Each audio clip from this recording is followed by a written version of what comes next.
Il gruppo è nato da una selezione di locali del territorio bassanese che si sono messi a disposizione di Confcommercio per la valorizzazione dei prodotti e del territorio bassanese. Ecco. L'asparago può essere declinato in tanti piatti, più o meno tradizionali. Ce li puoi elencare brevemente?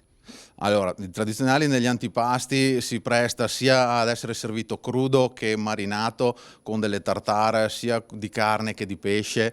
Poi abbiamo i classici primi piatti che sono il risotto con gli asparagi, sono le fettuccine classiche e le uova e asparagi alla bassanese che non mancano mai nelle nostre tavole in questo periodo. E uno particolarmente innovativo?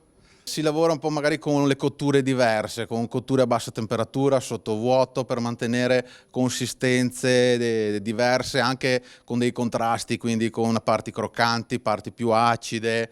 Lì sono tutte fantasie, ecco, che mettiamo noi loro. Negli ultimi mesi avete notato un incremento del flusso turistico anche da altre regioni. Sì, noi attribuiamo questo aumento alle infrastrutture nuove che sono state create adesso, vedi sia Pedemontana. Ecco. Dunque un invito a tutti, venite a Bassano Per gustare il piatto principe del momento, che è l'asparago bianco di Bassano dopo. L'asparago bianco di Bassano è un'eccellenza del nostro territorio, in particolare del bassanese. Certo, assolutamente sì, è anche il prodotto più importante per l'economia enogastronomica della città di Bassano e di tutto il territorio. Quest'anno poi c'è questa nuova novità di questo gruppo molto unito che promuove l'asparago in diverse forme.